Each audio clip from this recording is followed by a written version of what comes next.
Evangelho de Mateus, hoje é o capítulo número 21. Nesse capítulo vai relatar o início da última semana de Jesus antes da sua crucificação.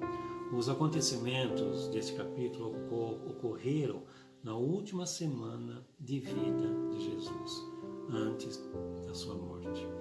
A entrada de Jesus em Jerusalém marca o início da semana da sua crucificação. Aqui se inicia a contagem regressiva da maior demonstração de amor dada à humanidade. Do verso 1 ao verso 11 é relatado a entrada de Jesus. O verso 8 diz assim: E a maior parte da multidão estendeu as suas vestes pelo caminho, e outros cortavam ramos de árvores, espalhando-os pela estrada. É o momento em que Deus se fez homem. Ele viveu entre nós, conheceu as nossas dores e se entregou como sacrifício de expiação perfeito pelos nossos pecados. Durante a Páscoa, muitas pessoas vinham de todas as partes de Jerusalém para oferecer sacrifícios e ofertas agradáveis a Deus. Na ocasião, muitas delas também entregavam o dízimo anual. Devido à distância, a grande maioria trazia apenas o dinheiro, deixando para comprar no templo o animal correspondente ao seu dízimo e à sua oferta. Esses animais eram vendidos no templo pelos cambistas, que tinham acordos com os sacerdotes. Apenas os animais comprados a eles recebiam a aprovação de agradável ao Senhor. O que irritou o Senhor Jesus foi o fato de que eles estavam supervalorizando os animais e completamente desinteressados com a vontade de Deus. O verso 13 diz assim: E disse-lhe, está escrito, a minha casa será chamada casa de oração. Vós, porém, a transformais em covil de salteadores. Então, na casa do Senhor, não é um lugar de venda, não é um lugar de comércio. A casa do Senhor é um lugar de oração, é a casa de oração.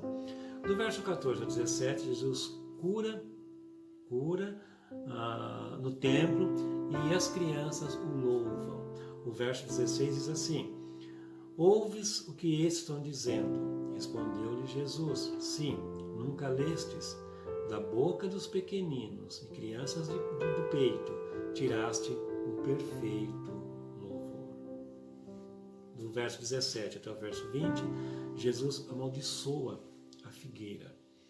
A aplicação prática e pessoal é a de que não podemos apenas ter aparências de cristãos.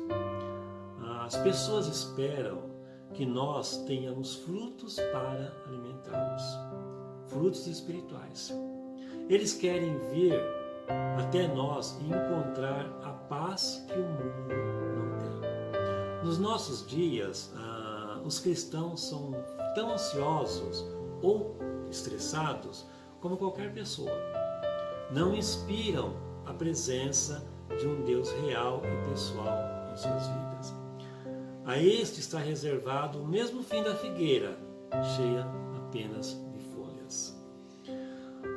Pedro observou depois que a figueira ficou completamente seca. Isso o impressiona e ele vai falar com Jesus, no verso 21 e verso 22. E o verso 21 diz assim: Jesus, porém, lhe respondeu: Em verdade vos digo, se tiverdes fé e não duvidardes, não somente fareis o que foi feito à figueira, mas até mesmo se a este monte disserdes, erga-te e lança-te no mar, tal sucederá.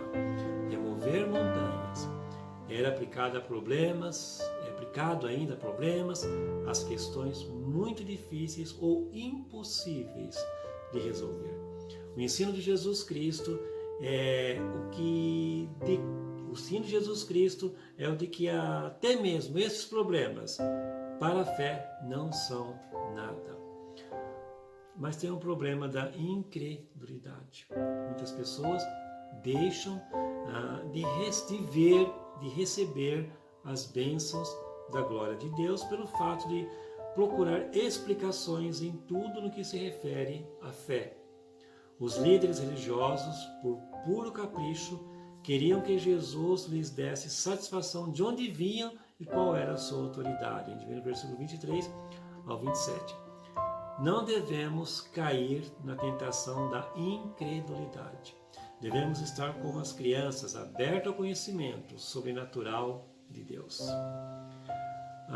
Da verdadeira obediência. Nessa parábola que Jesus contou, nós vemos um maravilhoso exemplo de atitude. Um pai pede a dois filhos que execute a mesma tarefa. Você vê isso no verso 28 ao 32. Um diz ao pai que não vai, o outro diz que vai, mas não vai. O que Jesus ensina? É que a aparência de nada vale. Um disse que vai e não vai, o outro disse que não vai e vai. Então a aparência não vale nada. É um ensino sobre caráter, sobre dignidade e transparência. Após ter a sua autoridade questionada pelos líderes religiosos de Jerusalém, o Filho de Deus conta a parábola do retorno do proprietário da vinha. Sua intenção é mostrar que Israel é a vinha. Os servos maltratados foram os profetas e ele, o próprio Filho. Escreveu do verso 33 ao 41. O verso 38 nos diz: mas os lavradores, vendo o filho, disseram entre si: este é o verdadeiro, este é o herdeiro. Ora, vamos, matemo-lo e apoderemo-nos da sua herança. Ao acreditar que respeitariam o seu herdeiro, o dono da vinha o enviou. Contudo, o destino dele foi pior do que os seus antecessores, pois o agarraram e assassinaram para ficar com a herança. E temos o problema da religiosidade. Jesus fala mais uma vez contra a religiosidade. Ele mostra que, ao rejeitarem seu ensino e autoridade, os judeus estão rejeitando o fundamento de toda a palavra de Deus. Você vê o versículo 42 ao 46. 42 diz assim: perguntou-lhes Jesus: nunca leste nas Escrituras? A pedra que os construtores rejeitaram, essa veio a ser a principal pedra angular. Isso procede do Senhor e é maravilhoso aos nossos olhos. Então, a pedra que foi rejeitada passou a ser pedra angular, a pedra principal.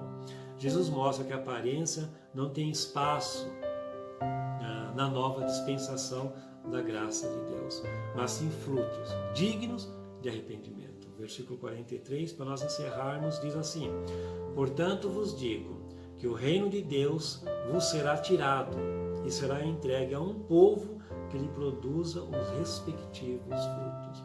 Não é aparência de cristão, isso é apenas religiosidade.